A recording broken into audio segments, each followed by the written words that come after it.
Akko here, welcome back to FTB DW20 1.7.10. What have I been doing? Well, a little useful trick. It was raining, but it was daytime. I wanted the rain to stop. So this guy with a lapis on top, in perfect ritual stone. If you've got any kind of blood magic LP system that you can just use stuff whenever you want, not worry about it. Obsidian stone and an apprentice sword, really cheap to make, and all you do is you click on that, and bang. It makes it night time. Because I clicked on it with my sleeping bag, it actually put me straight into my sleeping bag, which is kind of weird. Put that fire out. There we go. So yeah, instantly makes it night time, so then you can sleep to make it daytime and you get rid of the rain. If the rain bothers you and you want to be legit about how you get rid of it, just be careful if you're on a server and people are trying to use the night for something specific, otherwise you might piss them off a bit. Right then, I'm going to start off with things that people let me know from last episode. Again, I love this game because every day is a school day, always learning something new. One thing I've done is I've turned all the reactors back on. So all the reactors are running, we are getting more power than we are using. But as long as I am Yellorium positive, that's okay, I don't mind wasting power. Because I'm not actually wasting anything, because the Yellorium is going up. Now, that's going up because... yeah, it's back up to 10,737. If you look at ours, in here we have at the minute we've got 2 uranium and 73 yellorite in there, and 627 redstone. That's going down. I'm going to show you in a minute what I've done with that. Well, what I'm actually crafting at the minute is pulverizers, and I've got all 13 of them now. Nice. So 13, 14, 15, 16 pulverizers. That's a resonant one. You had the extra speed upgrades in. It makes them really power hungry. It's weird. I don't know if I want to upgrade them or not. I might just make all these resonant and upgrade them all, but I'm not sure. But the resonant, the pulverizers are going to be processing the lapis and the saltpeter, and that's it. Sure, there was something else I wanted to put through there as well. We'll get to that. We'll get to that anyway, not to worry about it. But I'm going to do a similar setup with the pulverizers as I've got with the other stuff up there. Right, one or two things I want to mention. First thing, check this thing out. Well, I have 3 or 4 different people let me know about this. There's a little hammer up here that I've never even noticed before. If you click on it, it shows you the crafting status jobs. So, last episode I was talking about not being able to see the crafting CPUs up there. Doesn't matter, any terminal has that. Any normal terminal has that thing there, so I can see what's crafting. So there's currently nothing crafting. There's more than one job active. You can click on that and you can see which job to look at. So that's all very nice. I like that. So that's one of the things that I learned. What's going on up here? Let's have a quick look up here. One thing I've changed up here, also from a comment, is I moved out the tesseract and the energy acceptor, and I put in a energy cell. So the energy cell there should fill up while it's running. So that should always be sat there full. As far as I can tell. It doesn't look full though. Is that the right colour for it being full? I can't actually tell. While we're here, let's have a quick look at our network tool to see how much power we're using for the network. Well, 3000 RF. That's quite cool. See how many cables we've got. Look at that. We've got a lot of cables going on. Quite a big system we are developing here. 739 dense red. Good stuff. Yeah, so that should be full of energy. So when the server restarts, that should have the energy to like get this going again, to connect it back to the system again. So I shouldn't have any worries when the server's stopping and restarting with that. I've not actually stopped and restarted the server yet though. This room, it turns out I've got miles more of these than I actually needed. I've not got all that many things in single storage. I've even got these like gems that I've never planned to even use in here. Just there's all my blocks, and I'm slowly getting that built up. That should be higher than that. Is that still going up? I'm slowly getting that built up. I want to get that to 10,000 because, of course, the dark steel balls, that I'm using for the sag mills. Yeah, it's made from the dark steel there. Use obsidian in the manufacture of the dark steel, don't they? So I need to get plenty of obsidian, make sure that can keep up with stuff. But yeah, a very good comment for the last episode was, instead of having the room like this, why don't I make loads of separate workstations with one ME chest as like a computer, with one storage monitor as a computer screen.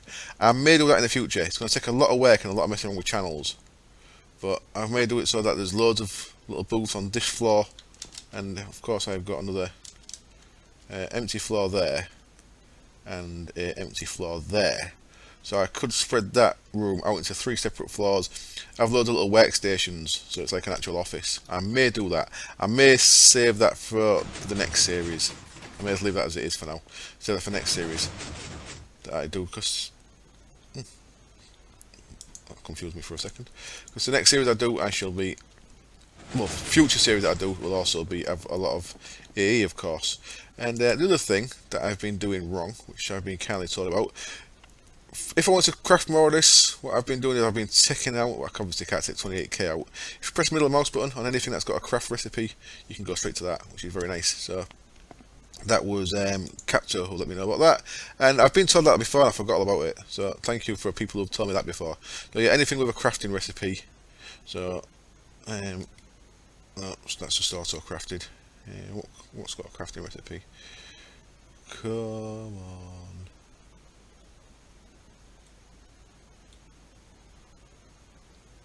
Pure Fluix, there we go, so I can just request some more Pure Fluix just by pressing the middle mouse button. Very nice, very nice. Right, what have we been doing up here?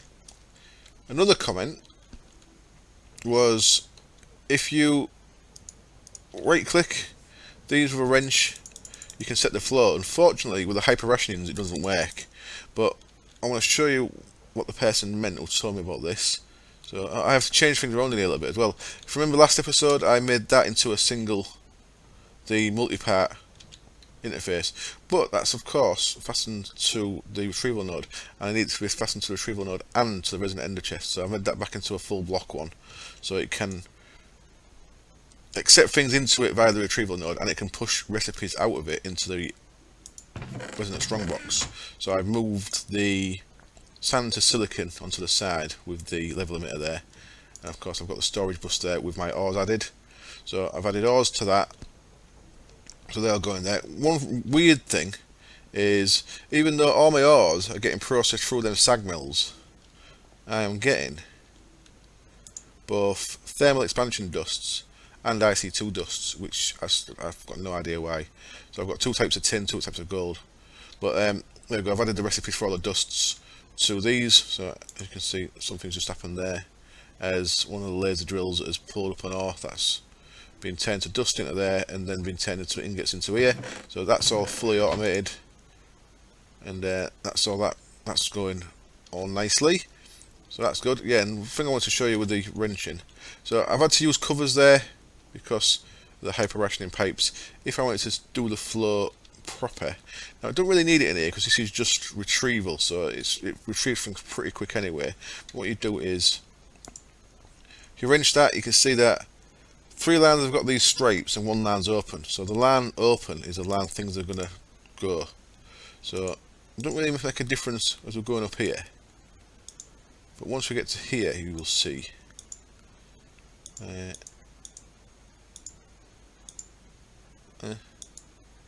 there you go, you will see that it actually starts separating the pipes, so you can actually create a proper flow, which is very nice. Just got to make sure you get the bit with the open bit in the direction you want it, like so.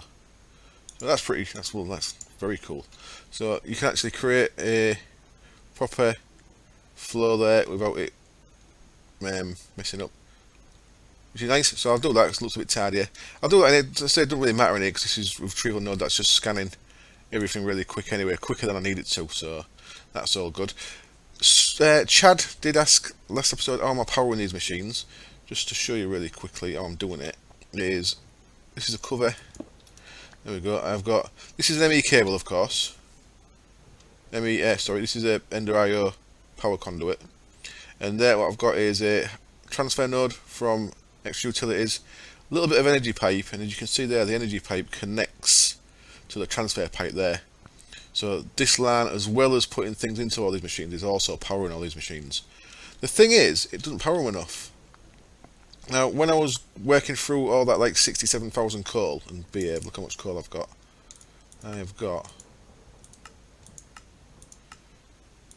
number of items. I've got nearly 300,000 coal, and I'm not even using any. So I might set up some kind of coal burning power just for the sake of it. Yeah, when it was doing things a lot, then the power wasn't keeping up, which is weird. So I actually upgraded this. This was getting 10,000 with a normal energy node. It was saying it was taking 10,000 RF through that.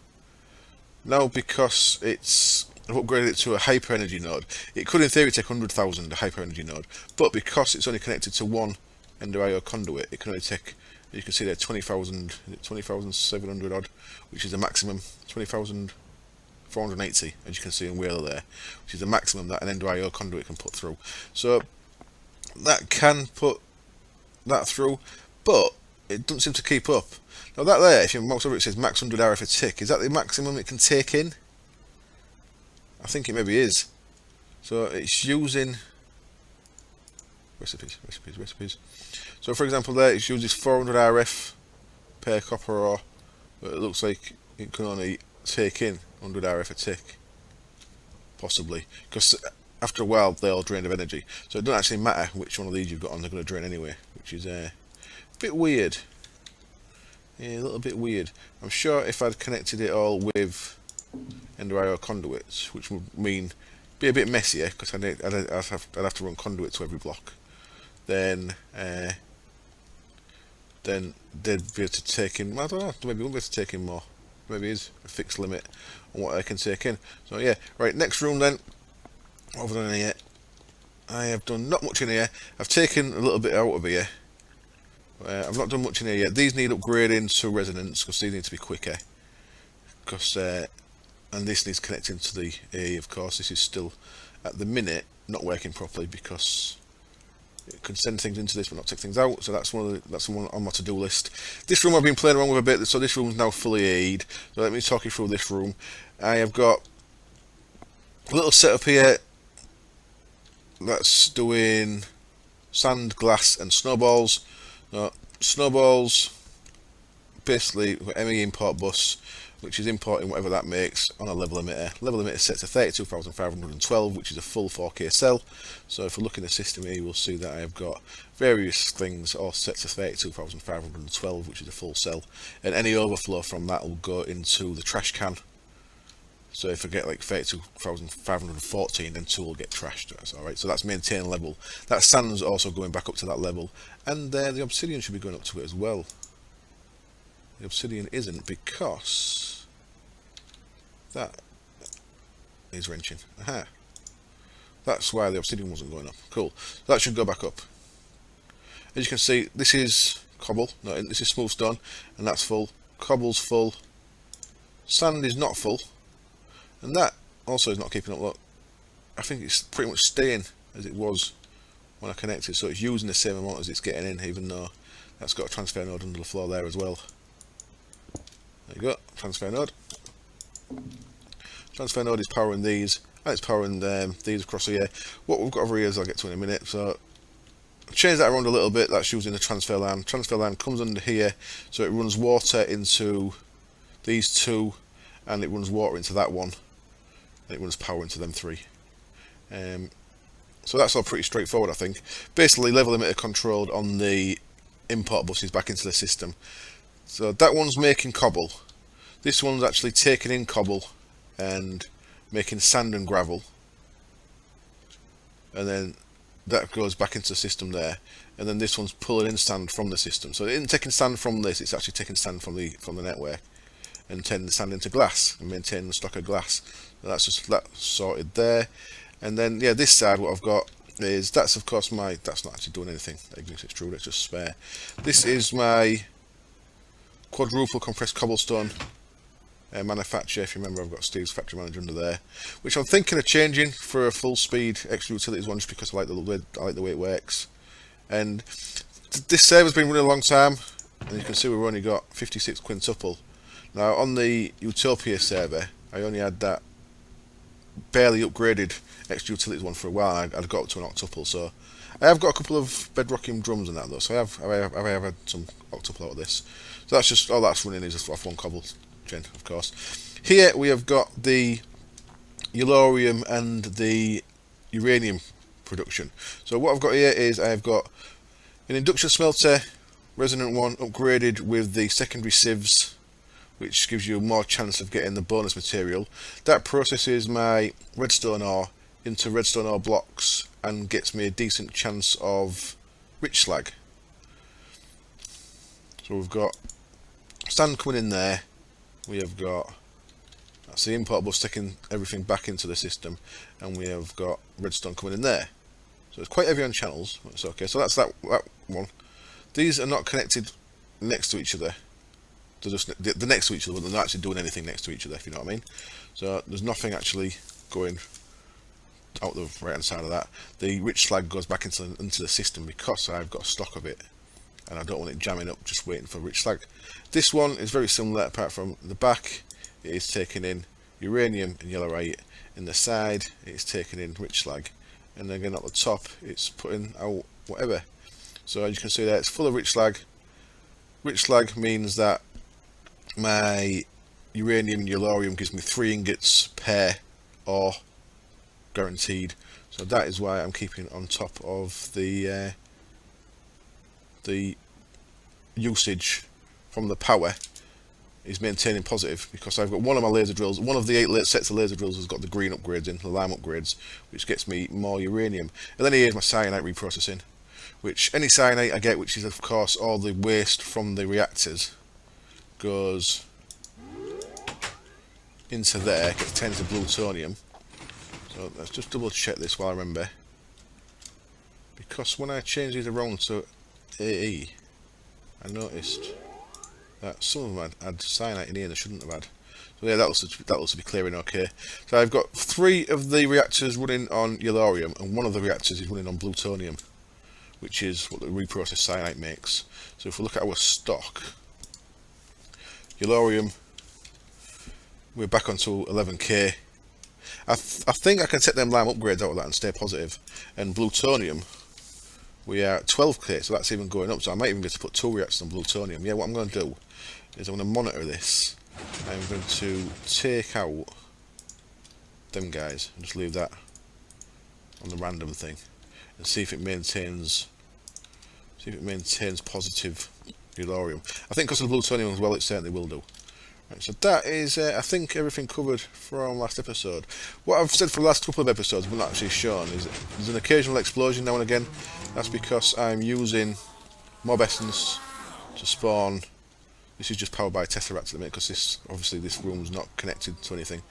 I've got mob essence spawning endermen, which is providing ender pearls, which you should see some there any second. That's just the chest that goes straight into the ME network. It's also running this thing is putting into it, ender pearl farm, and also the sheep farm is putting into it, because that's running again, because I need plenty of wool. Snip. Snip. Yeah, you may as well bleat, because you're going to get snipped. There we go. So, because of course I need plenty of wool for the AE cables. So this runs, this way you get the occasional explosion that I've been, oh shit, don't want to fall down there, do I? This has the occasional explosion because that is running off, of course, that gate. When the drum's full, the signal is on, so that the lights come on. When the drum is not full, the signal goes off, the lights go off, and mobs spawn.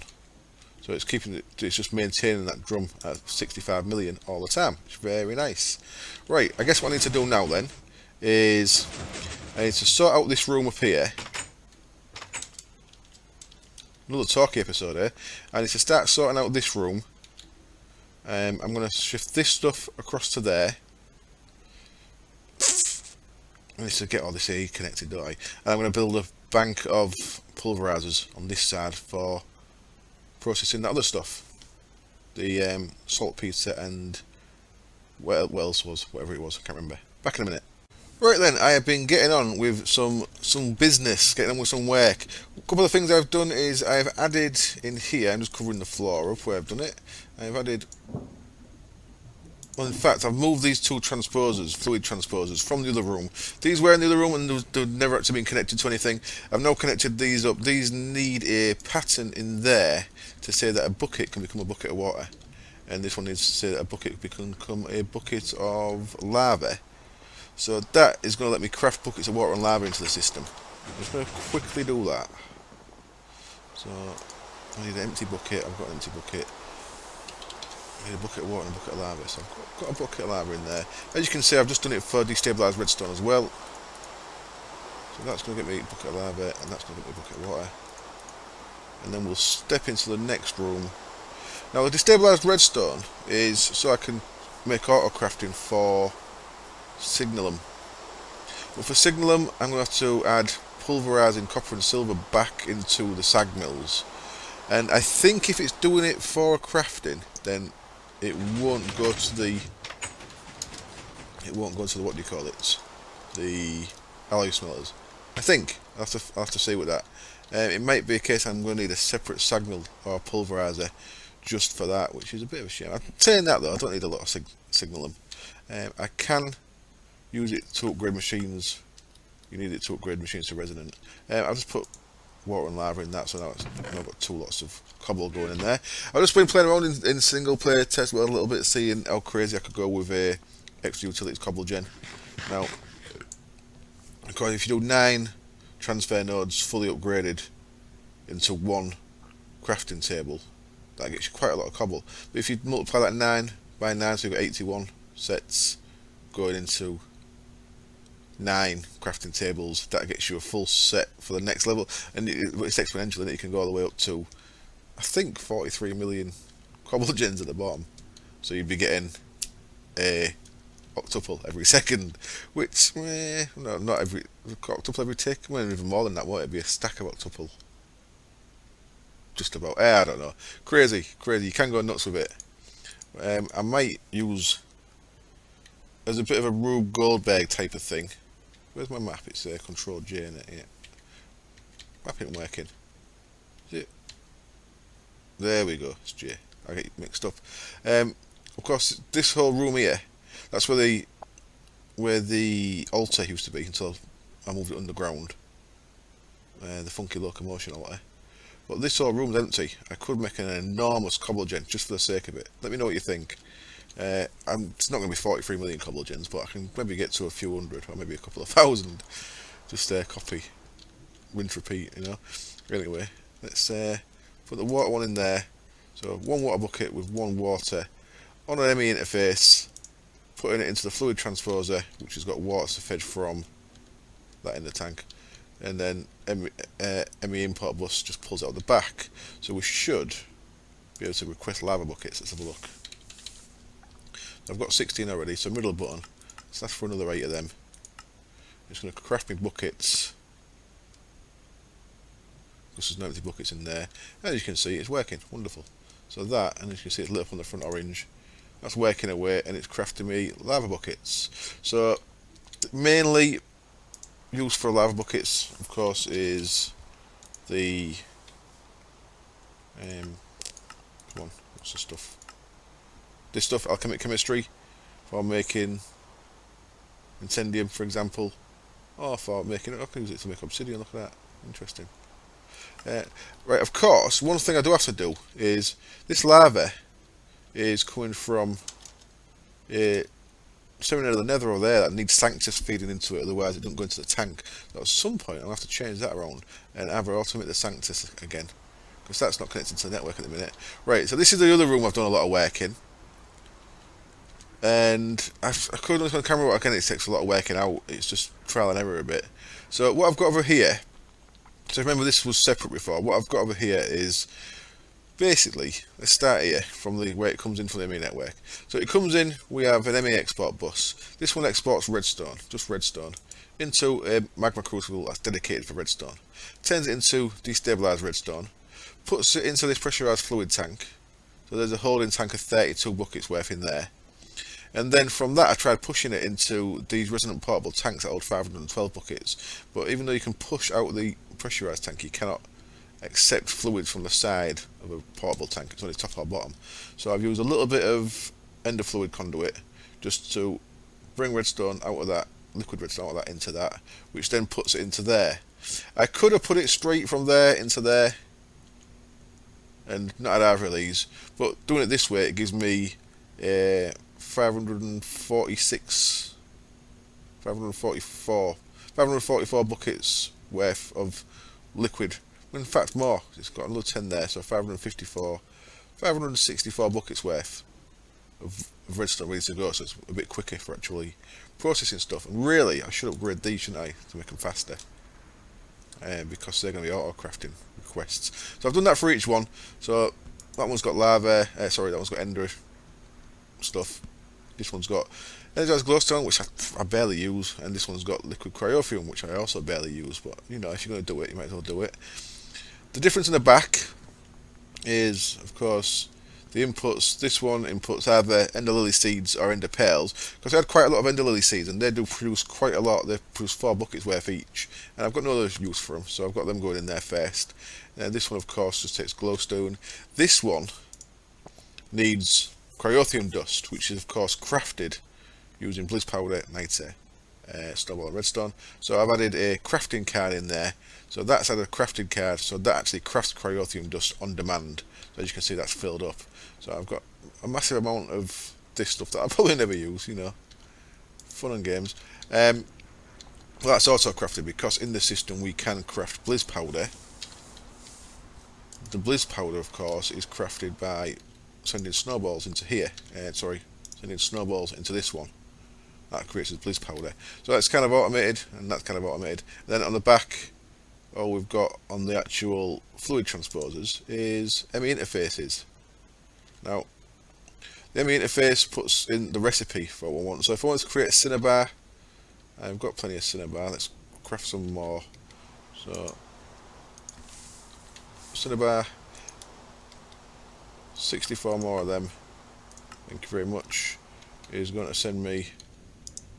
I suppose I could use this jellied cryophium to craft a shit ton of cinnabar, can I?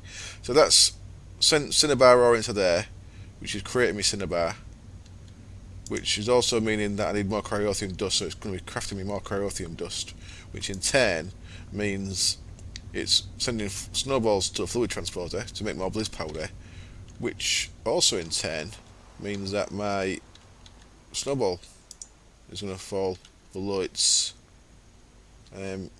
limit there, as you saw it flicker off there. So that's creating more snowballs as well. So you can see it's all recursive, and everything works nicely. The way I'm getting the stuff out of the fluid transposers is underneath here. I have got an extra utilities transfer node running across there, which is also putting the power in. So the power is going in under there, and it's got a retrieval node that's pulling the items out into this ME interface, putting them back into the system. So you should see some cinnabar or bliss powder going in there. There we go. Excellent. Everything is working exactly as it should be. That's that side of the room. This side of the room I had to do things a little bit different from the sag mills, because with this, what we've got going in there, let's chuck a lot of lapis in there. So there's a few things I'm going to want to put into this. We've got this 25k lapis that needs dealing with. I think I'm temporarily just going to put a export bus onto this. In fact, I'll do that now. Why not? We'll chuck that in there. So that's actually a little bit easier than the method I did the other day. Let's get an export bus.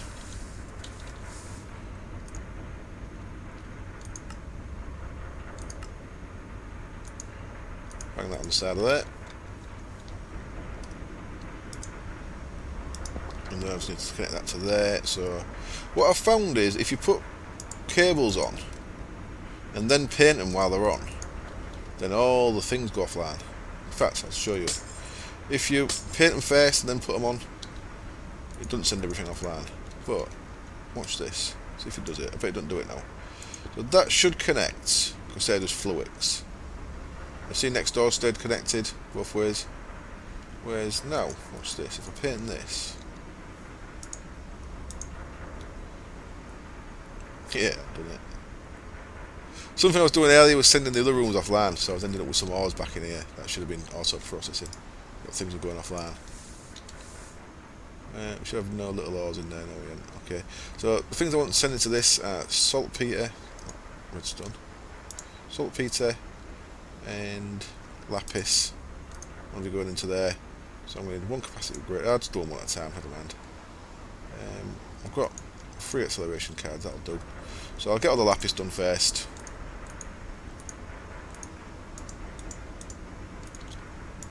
That should be sending me lapis into there. As you can see, this is doing all these. Now the difference I had to do here, of course, is with the pulverizers, you cannot input and output on the same side. So I have got inputs on the back, and I've got outputs on this bottom or on the top, or on the bottom. So I've got a separate line there. So what we've got is we've got hyper rationing coming from this transfer node, putting things in from the resonant strong box. So that just follows the line there, and you can see where the power's coming in there as well. That's where the power comes into these. These will run out of power, I think. I don't know if to keep up. Oh. Does it always seem to show that? Roughly staying around our power. No, that's going down in it. This resonant one seems okay. So if even without the upgrades, the resonant one can. Is this one resonant? No, that's resonant in it. Even without the upgrades, this one seems to be able to take more power in. That sits there 40. Whereas these ones, the power use 20, maximum power 40, but they don't seem to be taking power in as quick, are they? There's another resonant one anywhere. There isn't. There. Is this one full of power? Yeah, look, that one's full as well. So it's certainly the amount of power going in is affected by them being resonant as well, which I wasn't aware of. But that, as you can see, is putting things into these, and then this with the retrieval node is just pulling things out. So you should see lapis going into there. There you go. So that's, I've sorted that. So that's a couple of things I want going into there. So they're eventually going to be, of course, into the storage bus. So that saltpeter wants to be in there as well. And things always move on me. I need to deal with shiny as well, don't I? Do I want to process all that shiny with cinnabar? Don't see why not. So that eventually wants to go in there. So any new for that should go in there. And the other thing I want in the pulverizers is, if you look at glowstone, I've got 29k of glowstone blocks because the laser drills pick it up. I've only got 920 glowstone there. What I want to do is I want to have the ability to craft glowstone into glowstone, if you know what I mean. So I want one of them, I want 4 of them, because the pulverizer gives you 4 back each time. So I want to go back down here and set a recipe. I'm sorry if this episode's really boring. Again, I've not really done much, but this is why I want to do episodes in this series for a bit, because it's kind of busy work that needs doing. One of them becomes 4 of them in a pattern there. So now, if we go back to there, I think I'm pretty much done with the actual materials processing though, which is good. I mean, I can move on to something else. So if I actually put that pattern into the thing there, I should. That one should just be manned. That's weird, isn't it? 3 of them seems to be keeping up. Just 3 acceleration cards seems to be making that keep up perfectly with the speed of them. So now I should be able to craft glowstone. So go to glowstone again, and middle mouse button. For 512 of them, what we should get is 512 glowstone blocks banged into here, which will then going to get pulverized once it's finished doing the lapis. Excellent. Cool. Right then, so see how long the episode is. I think I'm pretty much done with processing. I think all my stuff now. No, it's not, is it? I need to do the block smasher still. For, let's see what ores I've got left. I'm nearly done, but not quite. Ores. So I decide what to do with the shiny. Shiny, I think, can go in with rich slag as well. Let's have a look. Induction smelt is what I'm after. Rich slag gets me 3 as well. Or cinnabar gets me 3. Cinnabar. What do you even do? Give me 3 of ours. I don't really need a lot of that, do I? Let's see how much rich slag we've got. Got 11k.